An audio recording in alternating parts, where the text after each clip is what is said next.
विद्यार्थी मित्र हो, ओम नमः शिवाय. शिव सायन्स अकॅडमीमध्ये मी राम सर तुमचे सहर्ष स्वागत करतो. आज आपण इयत्ता 7वीचा 17th lesson effects of light प्रकाशाचे परिणाम पार्ट फर्स्ट पाहणार आहोत. सुरुवातीला बघा पहिला आकडा दिलेला आहे. सनलाईट, व्हाईट लाईट, सूर्यप्रकाश किंवा पांढरा प्रकाश हा इज कंपोज्ड ऑफ 7 कलर्स, 7 रंगांपासून बनलेला असतो. हे 7 रंग आपण इंद्रधनुष्यामध्ये पण पाहतो. कोणते रंग आहेत ते?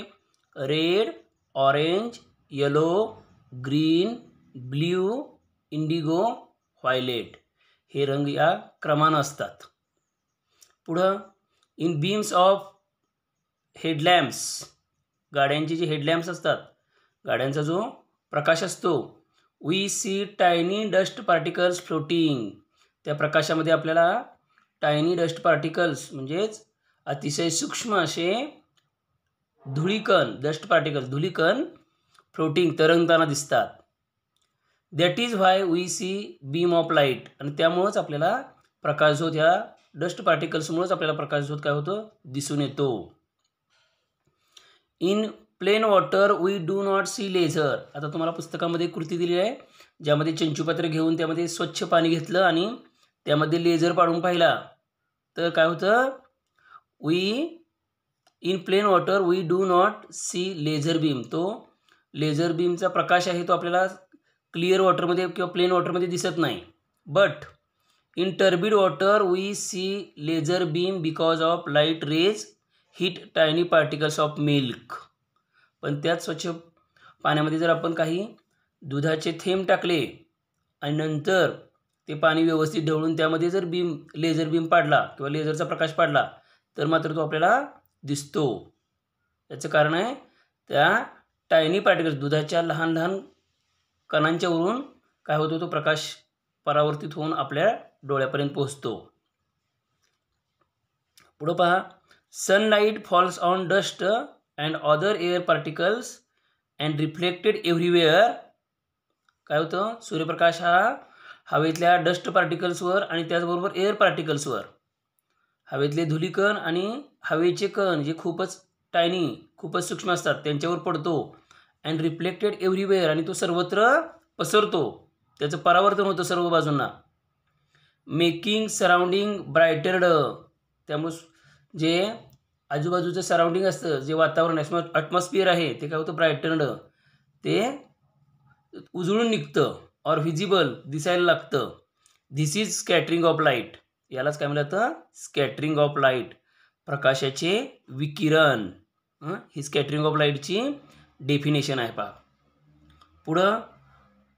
व्हाय स्काय अपिअर्स ब्ल्यू. खूप एक महत्त्वपूर्ण प्रश्न आहे. व्हाय स्काय अपिअर्स ब्ल्यू. आकाश निळं का दिसतं? किंवा याच्यावेळी दुसरा एक प्रश्न असू शकतो की आकाशातून पृथ्वी निळसर का दिसते? ठीक आहे, तर आकाश निळं का दिसतं? While scattering of light occurs. जेव्हा हे स्कॅटरिंग ऑफ लाईट होतं, प्रकाश सगळीकडे पसरला जातो, प्रकाशाचं विकिरण होतं.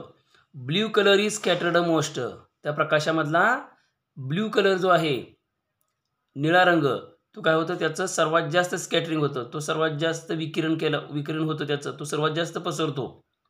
So sky appears blue. आणि त्यामुळं आजूबाजूचं सगळं आकाश कसं दिसतं? निळं दिसतं. ठीक आहे. यानंतर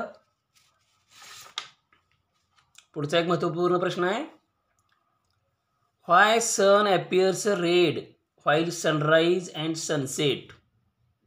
जेव्हा सूर्यास्त किंवा सूर्योदय, सनराईज सूर्योदय, सनसेट सूर्यास्त आणि सूर्योदयाच्या वेळी सूर्य लाल का दिसतो? बघा त्याचं उत्तर काय आहे. ॲट सनराईज और sunset light reaching us travelling greater distance through atmosphere. सूर्यास्तावेळी किंवा सूर्योदयावेळी आपल्या डोळ्यापर्यंत येणारी जी लाईट आहे, सूर्यप्रकाश आहे, तो तिरका आल्यामुळं ग्रेटर डिस्टन्स, खूप थोड्या जास्त अंतरावरून आपल्यापर्यंत येत असतो. More scattering of blue colour happens. यावेळी ब्ल्यू कलरचं मोर जास्तच स्कॅटरिंग होतं. आपल्याला माहिती आहे ब्ल्यू कलरच सगळ्यात जास्त स्कॅटर होतो. आणि प्रकाश थोडासा तिरका आल्यामुळं आपल्यापर्यंत काय होतं? More scattering of blue colour happens. जास्त निळ्या प्रकाशाचं विकिरण होतं. ॲज अ रिझल्ट, आणि त्यामुळं red yellow light reaches us directly. जो रेड रंग आहे ज्याचं विकिरण सगळ्यात कमी झालेलं असतं, स्कॅटरिंग सगळ्यात कमी झालेलं असतं रेड रंगाचं, तो मात्र आपल्या डोळ्यापर्यंत डायरेक्टली पोहोचतो.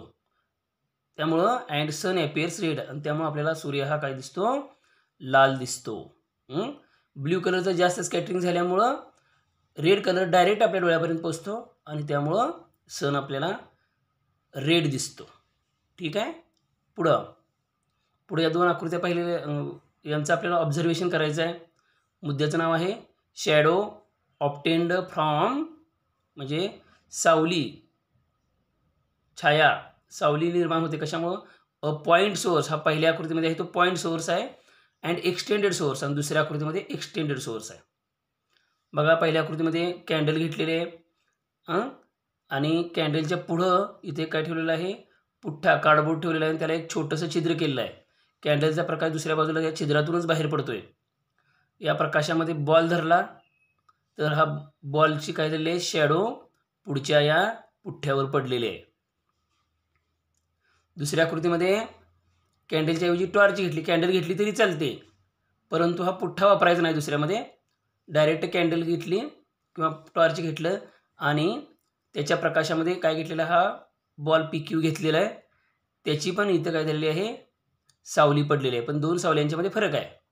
बघा, single ray or very few rays of light takes in account. या पॉईंट सोर्समध्ये काय केलं जातं, सिंगल रे, एकच प्रकाश किरण, किंवा व्हेरी फ्यू रेज, खूप कमी प्रकाश किरण पिनहोलमधून येणारे काय केले जातात, टेक्स इन अकाउंट, विचारात घेतले जातात. इथं मात्र एक्सटेंडेडमध्ये all light rays coming from source of light takes in account. सगळे जे प्रकाश किरण आहेत ते या सोर्समधून निघणारे सगळे प्रकाश किरण ध्यानात घेतले जातात. त्यानंतर dark shadow called umbra formed only. इथं जी तयार झालेली शॅडो आहे, सावली आहे, ती डार्क आहे. पहा, इथं डार्क आणि फेंट दोन्ही तयार झालेत पुढच्यामध्ये, पण इथं पहिल्यामध्ये मात्र डार्क शॅडो निर्माण झाले. पॉईंट सोर्सनं फक्त डार्क शॅडो तयार होते. तर डार्क शॅडो कॉल्ड अम्ब्रा, ज्याला काय म्हटलं जातं, अम्ब्रा म्हटलं जातं. तर अम्ब्रा फॉर्मड ओनली, पॉईंट सोर्समुळं फक्त अम्ब्रा तयार होते. आणि हा एक्सटेंडेड सोर्स आहे, यामध्ये umbra and faint shadow penumbra formed. यामध्ये अम्ब्रा आणि पेनुम्ब्रा दोन्ही तयार होतात. आपल्या इथं अम्ब्रा आणि पेनुम्ब्रा दोन्हीची व्याख्या पण आहे. बघा, अम्ब्रा म्हणजे काय, definition, dark shadow called umbra, आणि पेनुम्ब्राची definition, faint shadow called penumbra. ठीक आहे.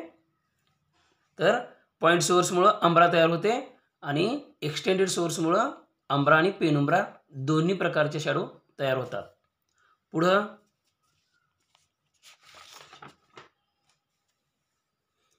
आता त्याच कृतीमध्ये when object is bigger than source of light, जो दुसरा सोर्स होता एक्सटेंडेड सोर्स, त्यामध्ये जर object is bigger than source of light, त्या लाईट सोर्सपेक्षा जर बॉल किंवा ती वस्तू ऑब्जेक्ट किंवा आपण घेतलेला बॉल जर मोठा असेल, सोर्सपेक्षा बॉल मोठा, if only screen moves away, आणि जेव्हा आपण फक्त स्क्रीन मूव्ह करतो, umbra and penumbra become bigger and bigger.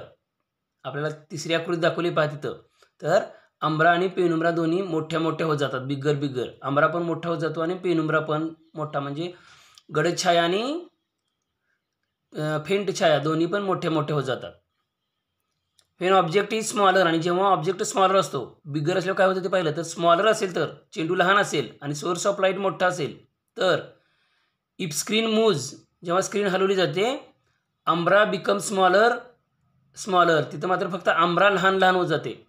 गडद छाया जी आहे अम्ब्रा, डार्क शॅडो, ती लहान लहान होत जाते, become smaller and smaller, and at certain point disappears, आणि विशिष्ट बिंदूला काय होते, ती डिसअपियर, नाहीशी होते.